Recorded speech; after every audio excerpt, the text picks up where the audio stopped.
Welcome back to Let's Play Darkest Dungeon. I'm your host, Timepants, and today we're going to be heading out to build up our Jester, hopefully to champion level. Unfortunately, we don't have any healers right now who will party with our Abomination who are not currently committed for certain mental health issues. So, unfortunately, we're going to have to put our Abomination on hold. We're going to be running out here, but there is a bit of business I need to take care of first. First off, somebody requested that the Rock get a companion, and that companion be John Cena. So I was thinking, who could we take that nobody likes, that doesn't take, damage, doesn't sell hits, never loses, never dies, and especially, that no one likes.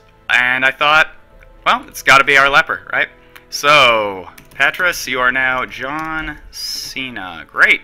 And one other thing before we continue. I also got a request that we do a single class party, and I thought Vestal would be fun. It's one that I've actually wanted to do for a long time. We don't have 4 of any type of class right now, so we are slowly, surely going to accumulate 4 Vestals, and when we have 4 Vestals, we're going to head out and see how far they can get on their lonesome. So, without any further ado, let's run back to the ruins, or the warrens. Animalistic shrines, corrupted altars, shrines, altars. That's been a while since we've gone down here. Let's go with shrines. Alright, so we're going to be taking Malibus, Alive Mathan, Orlebar, and Bortimer. They're all looking pretty good right now.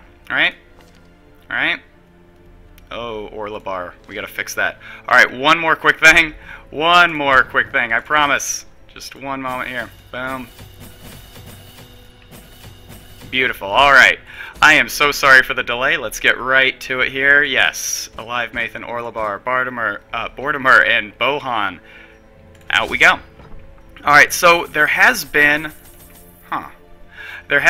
a change to the game, or so I understand, that is going to actually address some of the questions, some of the concerns that I've been reading in a few of our more recent episodes here, and that is with my camping habits. Fair enough. A lot of people suggest now that the meta has changed, and perhaps, contrary to what I said a couple episodes ago, maybe camping first is no longer objectively the best idea. Some people had some really interesting ideas how they might like to adjust the camping mechanics, but I think, actually, yeah, they just straight up said, no, you can't do that in first room, dog. So, fine.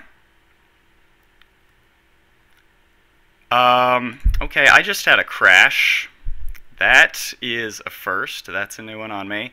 So, I'm gonna keep running this. Hang with me. I'm sorry. We're launching this here from Steam right now. Crashed in the first room.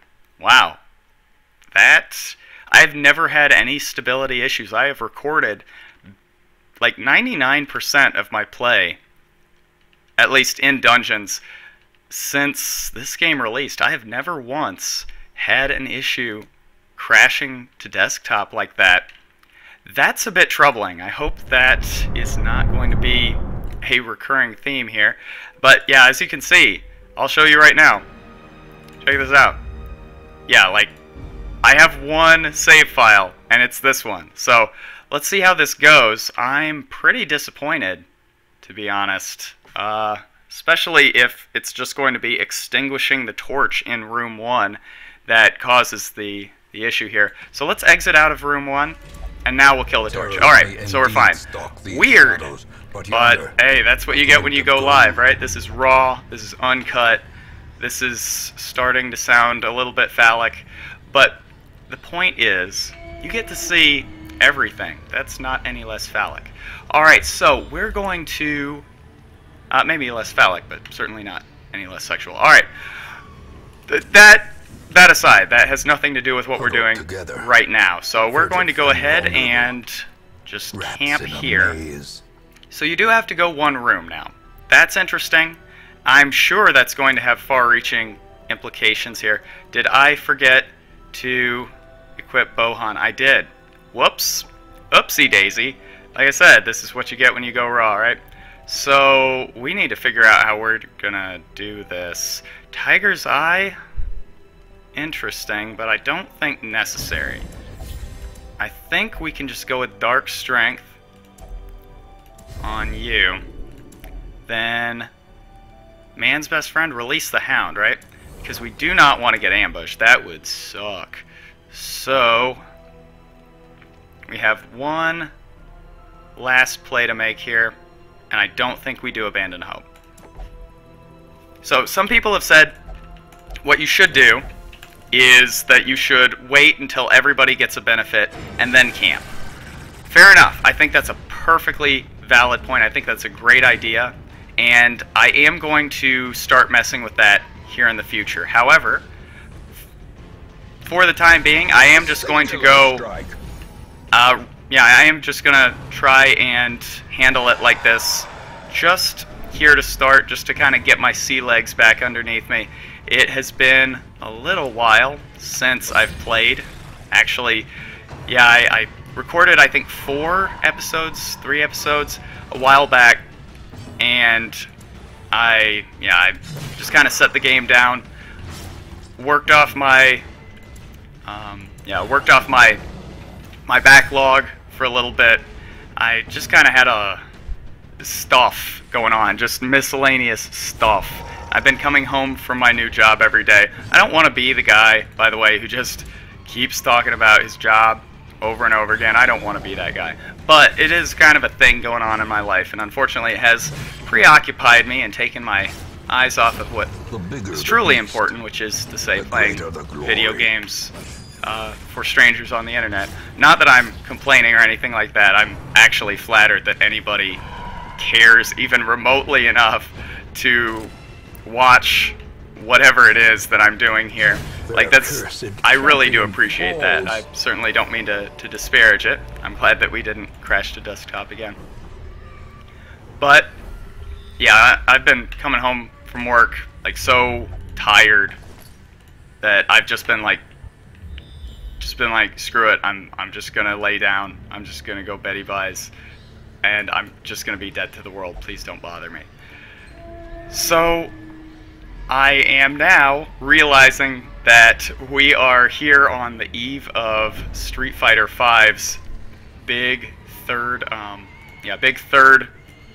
beta test, and I'm definitely not going to want to play anything but that game once the beta test is actually live. So here I am, frantically at the last minute, trying to record a backlog here so I can keep the daily updates going, because that is something that I feel like I can be proud of. Actually, let's just quickly see what we can see. Oh, please don't. Please. Okay, not what we need. But yeah, I've been pretty pleased with how I've been able to maintain regular daily updates, or at least week daily updates for I guess a couple weeks now. I've honestly apparently my perception of time has completely fallen apart. But yeah, I'm proud of that. That's not something that I've always been really good at, even when I've promised that it's something that I would do. So I'm really happy that I have been able to maintain that sort of output. And so we're going to try and keep that rolling. I am beginning to realize now that Bohan, first off, oof, we have got to fix that. How did I let that linger for so long? That is horrible. Yeah, Bohan probably needed a couple more pieces of equipment there to really round him out. Whoops, that's my fault. That's pretty... I mean, very clearly that's just something where I wasn't paying attention. And I'm even starting to realize that I don't think I even intended for Bohan to be the character that I brought out here.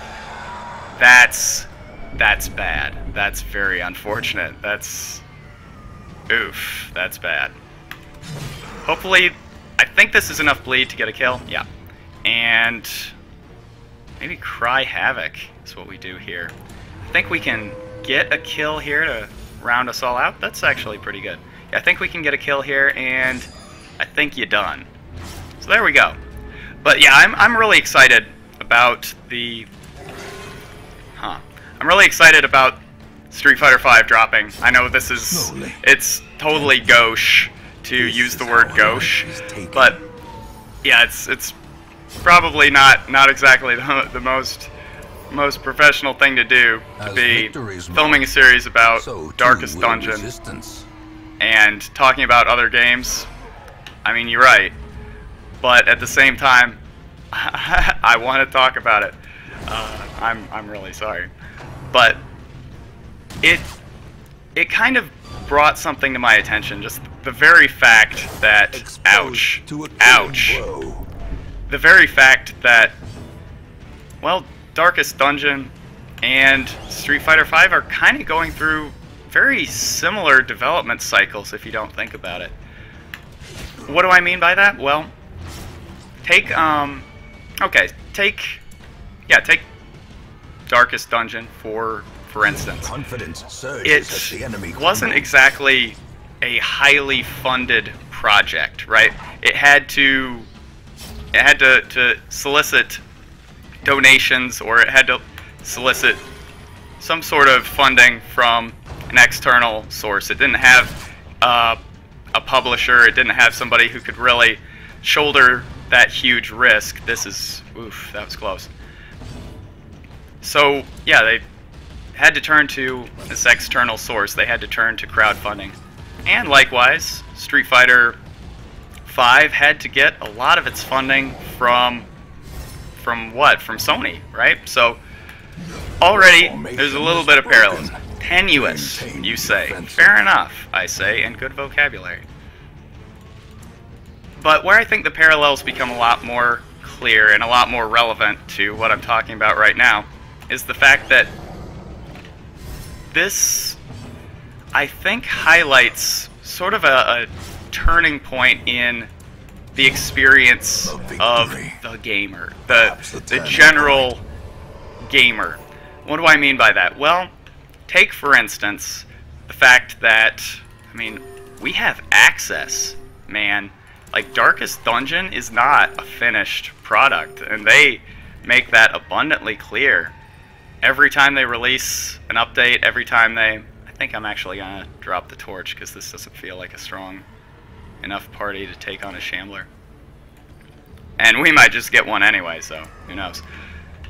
But we have unprecedented access to this game that is not finished. And likewise, Street Fighter V, the idea of beta testing being like an open, available thing for anybody who pre-orders the game, that's amazing. And the fact that they're taking feedback, that they're going to these big events, I made a mistake. I made a big mistake. That's alright. The fact that they're bringing the game to these events, letting people play it, letting people sound off on what they think is good.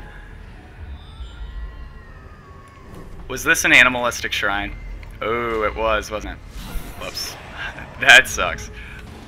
But yeah, the fact that people even have this kind of exposure, this kind of access to the people who are making their games, the ability to talk to them basically as equals and you know, share their opinions, share their ideas, that's pretty cool. And you know, I know that a lot of people within the fighting game community, we're kind of elitist. Like, I think that's fair to say for the most part. And I know that a lot of people aren't exactly thrilled with the idea that, oh, anybody can just give their feedback about Street Fighter V, and anybody can say whatever they want, and they are on equal footing with somebody who has played the game for years. And yeah, I mean, I can get that criticism. I can get why people would be reluctant to sort of share their attention, share the developer's attention with somebody who isn't, I mean, straight up is not as committed to the fighting game scene, to the community, to high-level play as they are. I can totally understand that. This is a sacrificial stone. Wait. Animalistic shrines. Okay, I need to admit right now to myself and to everybody, I don't know what an animalistic shrine looks like. I think this is my first time doing this particular, this particular quest. So yeah, I can get that. And I think there was kind of a similar backlash that occurred when Corpse and Hound came out. That there was this big contingent of people who were saying, I hate you. There's a big contingent of people who were saying, the new stress mechanics are terrible, corpses are not fun to deal with, like, what is this garbage that you're turning the game into? Stop. And they actually got the attention of Red Hook, and Red Hook introduced a entirely new option, an entirely new setting that let these people who were complaining play the game exactly how they wanted to play it. That's, on one hand, I guess, a little bit disheartening if you are the sort of person who thinks that developers are beholden to no one but themselves to create a game as they see fit, to fulfill their vision, as it were. I can totally get and appreciate that. Woof, that is not good. But I'm gonna put my filthy casual hat on right now, and I'm gonna say I still think, to a large extent, to a very large extent, it's actually a good thing that developers are offering some transparency and the ability to participate actively in the development process for the community, for people who are interested in the development of the game, and who do have, to a certain extent, a varying extent, I suppose, who do have skin in the game. I mean, they invested, same as everybody else. And yeah, they do have a bit of a commitment to ensure the satisfaction of those people as well. And yeah, I just find it very, very interesting, very exciting that we live in a time right now where that sort of availability is not really the exception so much anymore. Like, I remember growing up, I had a friend in middle school, and he was like super into computers. He was like really computer literate, just a very intelligent dude, really. I have no idea why he associated with me, and I'm also wondering why. I also have no idea why I even came here. That was not a good idea. But yeah, I'm upset about this. But yeah, he was really into computers and stuff. He was always reading about them. He learned programming at a very young age. Seize this momentum. I mean, really, you could say child prodigy. I don't think that's a stretch or an exaggeration at all. And at one point, I'm trying to remember, we were like 11 or 12 years old, and he got into a beta test or something through, I don't even know. I mean, this was back in like 1996 or something like that, that he got involved in some beta test for some computer game. I think through like PC Gamer or something like that. I have no idea, because I like the idea that beta testing even existed. The idea that a developer would release an unfinished product to the public and allow them to just play around with it and tell them what was wrong, that was baffling to me. I could not grasp the concept with my tiny, like, 12-year-old brain. It was beyond me. And the fact that we have now come so far as to be at a point that's the stun hurts more than anything. But the fact that we've come so far now to be at a point where, like, getting into a beta test or having early access to the game that is still in development, which I guess is what they call a beta test, the fact that that exists, that that's a thing, that's something you can do and be a part of now, I think that's super cool. And yeah, I'm gushing a little bit, and like I said, getting all filthy and casual here with it. But I think it's an exciting time to have an interest, to have a passion for games. Oh my lord. No. No. No. Okay. Thank goodness. Oh. Oh. Oh dear. Well, while I've been getting up my own beehole, things have taken a bit of a turn. Did he just say the hound comes first and then the rest of you? Oh my lord. It's not something you just come out and say, dude. Like, you can think it, but you don't share that with the party, man. Like, I play D&D. When I play D&D, I like to play arcane casters. I like to play, straight up, I like to play the wizard. You know? And I don't know if you play D&D at all, but you have wizards, arcane casters tend to have what's called a familiar. And a familiar is more or less driven into the mud. More or less just a pet. Like a fairly, for the most part, fairly weak, fairly middling pet. I mean, it is nominally useful in combat if you spec around it, if you build in D&D 3.5. If you build around it, if you get your magic items, your spells tailored to using it, it can be really strong. But it's definitely not the strongest part of the class. But if it dies, the wizard loses XP. In time, so you bet that I will sacrifice anybody, if it means saving the familiar. I get it, Bohan. You and I are one of a kind. Or of a common kind. I'm not sure if that's an expression. Anyway, that run, that cost us. It cost us, and I definitely should have packed Bohan's trinkets here. I'm going to look at Malibus. Yeah, he was ready to go. I'm an idiot. Alright, well, anyway, any run you can walk away from, right? So, although we did have a crash, strangely enough. Anyway, when we get back to it, we're going to be taking out Donger. Alright. Well, thank you very much for watching, and I'll see you next time.